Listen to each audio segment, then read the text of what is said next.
when a hockey coach is playing against his own team, there's always a bonus for his players if they win the game. You going to be giving a bonus to John and the boys for that game? Oh, I don't think so. No, that's the one thing now it's parking who you play it against and really trying to just play against, the shots out there. I know it's easy to say, but obviously there's a little bit of emotion, and we're gonna I'm sure play a lot of very meaningful games over the next 3 years. So it's nice to just get that confidence that you can compete against them and beat them, because they are obviously one of the top teams in the world. Let's just get it right out there. If people think anything but this, I know you're still tight with those guys, and I know you're cheering for them when they're not playing you. Yeah, absolutely. I don't even know why people think the opposite. But no, we're still very close buddies. Obviously, like I've said, we're not as close as we once were because we don't spend 120 days on the road together. But there's lots of love for those guys and their families. So and that'll be there for a lifetime. So let's talk about your new skip. Obviously, you've butted heads with him a lot of times in slams and various events over the years. What kind of new appreciation have you gained being a teammate for John Epping? Just the calmness that he brings. I've been used to, for the last few years, 7 years, there's a very high intensity environment, and John brings a little bit more calmness, a different type of intensity, and it's just nice to start learning that. And it's not just John, it's having a guy like Matt on the team who's extremely calm and probably one of the nicest guys I've ever met. And then you go with Langer, who's just a fountain of knowledge and just probably one of the funniest guys I've known on tour. So it's been a great mix so far, but results speak for themselves, so you have to keep winning for it to really transpire down. Absolutely. If you would have told me, I would have been ecstatic coming into today, knowing that we had to play Brad Gushu and Brad Jacobs. They're two of the best teams in the world, and to be able to get 2 wins and put ourselves in a position that if we can win a couple games, we still have a shot at getting directly to the final. It's great for us, and we're going to get a good night's sleep and get back here early in the morning. Hey, you're tied for first place at the Canada Cup. How does that feel? Feels great. Yeah, really proud of how the team's playing this week. What is going right? I think we have a good handle on the ice, and I think we've just been fairly consistent game to game. Well, it's a long week here at the Canada Cup, and the field is so tough. So if you're even just a little bit off your game, you lose games. So you got to be sharp and focus on every shot and just take it a game at a time.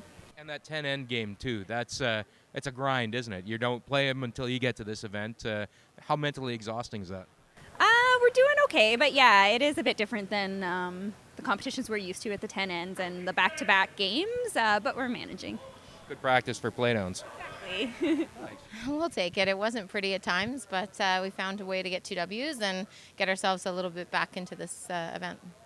What was the mindset after yesterday? That I like we talked earlier today that you went out and threw, but did you figure out anything that needed to be put into practice today, and was it evident today? No, not really. I mean, the first couple of games we just had like a bad end or we just didn't make that big shot when we had to, so we really wanted to focus on that, and still had a few too many misses, but made some big ones and made some big comebacks, which is big in an event like this. Oh, yeah, absolutely. We needed to come and win 2 today to have a chance to make the playoffs, and we did that, so we're going to have to play a little bit sharper tomorrow against two teams that are playing very well right now. Well, they're all playing very well out there, aren't they? They are. It's hard out there. Yeah, it was a grind early. I mean, they had us in some heat, a couple ends. In the first end, made a triple, and the 7th end, we weren't totally convinced how hard it was and if it went, too easy, but it worked out perfect. And 7, 8, 9, 10, we played 4 perfect ends. Talk about where playing against that team. Obviously, you guys have a history of playing great games against Brandon Botcher. Does a game like that raise the intensity level whatsoever for your team?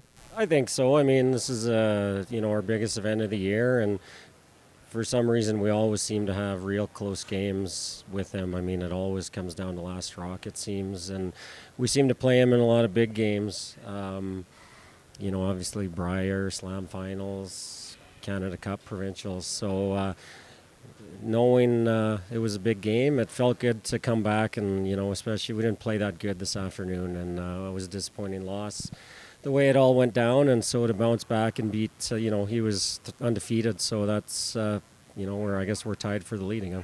So after 2 days of this event, are you guys performing at a level you think you need to be performing at yet? Yeah, I mean, I love our record, I guess. Have we played our best curling yet? Not, probably not. I mean, but some sheets have been different, and there's been a few more misses. I mean, that sheet was a little more, maybe a little more consistent, but I mean, not all the sheets have been great. You can make any shot, but, we're in a good spot. I always say, whoever's playing the best come the end is usually gonna win. So we're probably not there yet, but we're getting close.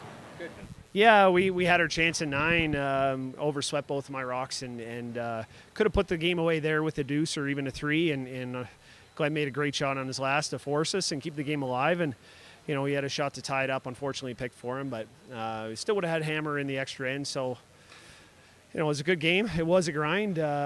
Doesn't feel like you can get away and have an easy game in this event, at least for us anyway. So, but 2-2, not where we wanted to be, but certainly after the loss this morning, I think we'll take it.